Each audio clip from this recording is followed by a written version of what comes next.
My hands wouldn't stop trembling. The sweat slicked my palms, and even as I tried to grip my note cards, they curled from dampness, edges wilting like thin lettuce left out too long. I pictured myself presenting this project, a fusion of biotech and AI, something I'd surrendered years of my life to. On a stage flooded with white light, the future unfolding in clear, determined words.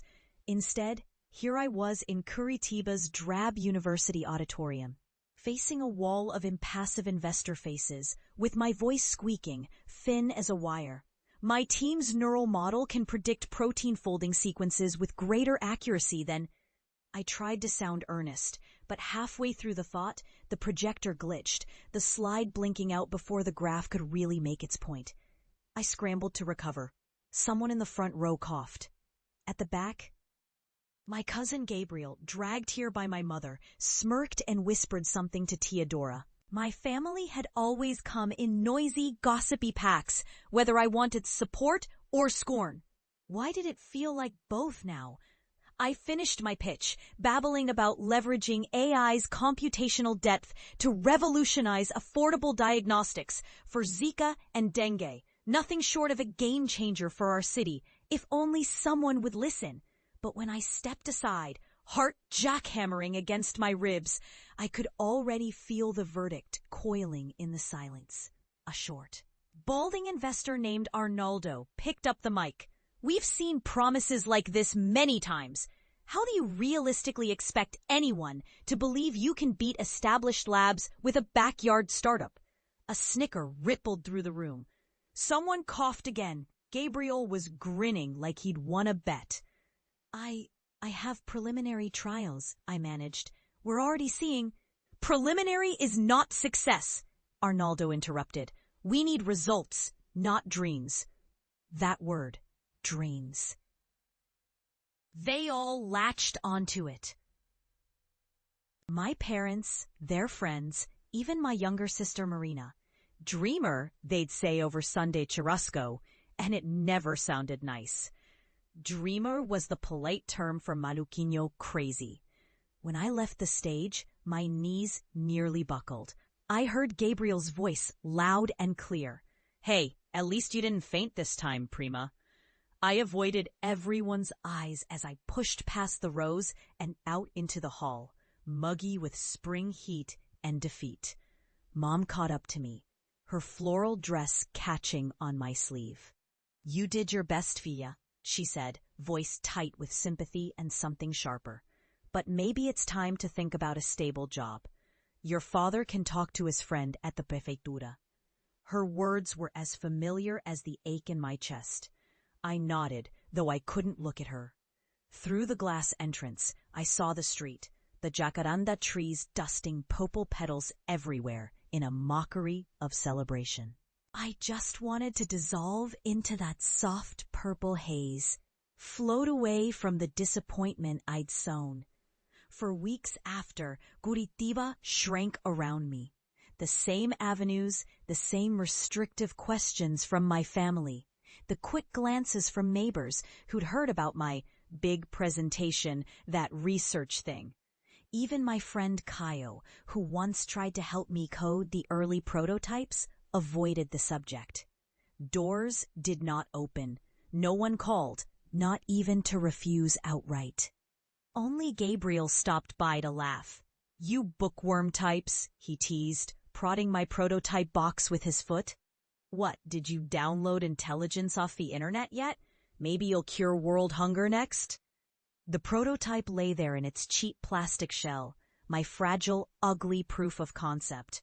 I could still see the error light blinking, the circuitry exposed from too many desperate tweaks. I kept working on it after midnight, eviscerating code until my eyes refused to focus. Still, every rejection email felt like a fresh slap. It was as if all the rooms in my life shrank to one, a little desk crowded with demo units and notebooks, framed by blinds that let in only Recife's humid, reluctant sunlight. Most days, the only sounds came from squealing bus brakes and the neighbor's TV commentary on football. The weight of everyone's voices pressed down harder. Give up, be realistic, help your parents with the store. My mother started leaving job postings clipped from newspapers on my door. She meant well, but each one was a small stone added to the pile on my back. Seasons slid by. The city outside moved forward, but I was stuck. Out of phase, obsessed only with the tiny synthetic proteins inside my machine and the even tinier chance it all might work. The pain of their laughter, the embarrassment lodged deep inside, would not let me rest. At my lowest, I began to wonder if maybe they were right. I don't remember the precise moment when things began to turn.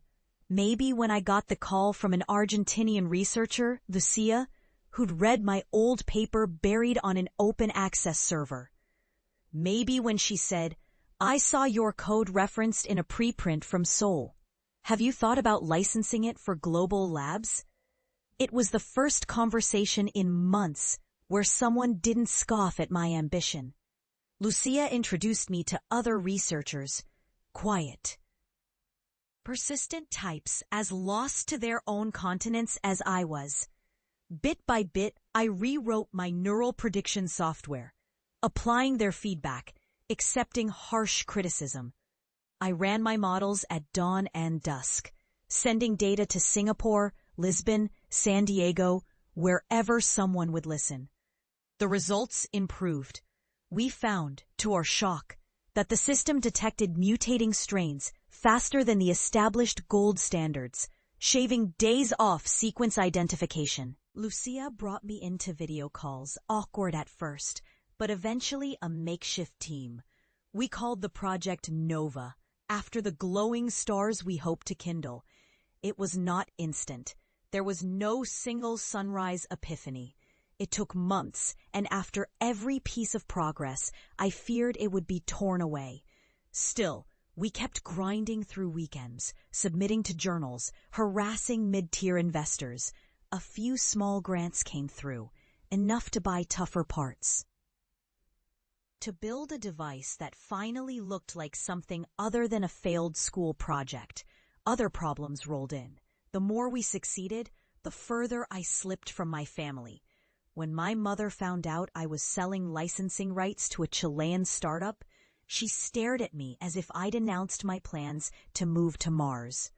"Maluquinha," she snapped, as if it explained everything. "What's wrong with a teaching job? Why can't you settle?" I avoided her gaze, afraid even now of the old disappointment. "I think I'm on the edge of something real, Mai. Just trust me." But that trust had never come easy to her. Not for me, the stubborn eldest daughter who loved code more than conversation. Almost 2 years after my public flop, Lucia arranged a new presentation, this time for the Instituto Butantan, Sao Paulo's legendary biomedical research center. It seemed impossible, like moving from third division football to the World Cup finals overnight. On the plane, I shook so hard I feared I'd be sick. But when I finally stood before a panel of serious, world-weary researchers, no one laughed. I showed them not a concept, but a prototype that pulsed with quiet strength, a portfolio of results with real numbers, multinational trials, dozens of successfully flagged viral mutations, a network diagram spanning continents. They didn't smile, but they let me talk, listening without prejudice. When the lead biochemist asked if I'd answer questions, I nearly broke down in gratitude. 2 weeks later, the email arrived. Partnership offer.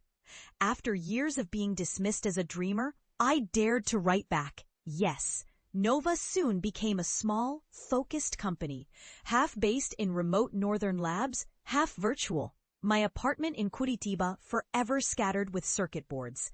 We hired junior scientists. 2 of them from my own university, a glimmer of vindication that left me shaky with pride and disbelief. Next came the news article.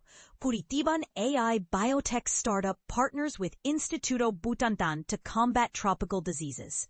My family read it with the same skeptical eyes as always, but at least they stopped asking if I'd considered working for Gabriel's construction business. I did not return home in triumph. It was not a parade. The city did not notice, but for the first time, I didn't need it to. One muggy, electric afternoon, Lucia texted me, "You're being shortlisted for the Regional Innovation Award." I stared at the message, doubting. It was something for other people, established scientists, respected professors, not defectors like me. Days later, a formal invitation arrived. The ceremony would be in Curitiba's newest conference hall, just 8 blocks from the site of my old humiliation. When I told my mother, she grew uncharacteristically quiet. "We'll come," she said, as if daring me to believe her. The night of the ceremony, storm clouds gathered over the city. Purple petals from the jacaranda trees clung to our shoes as we approached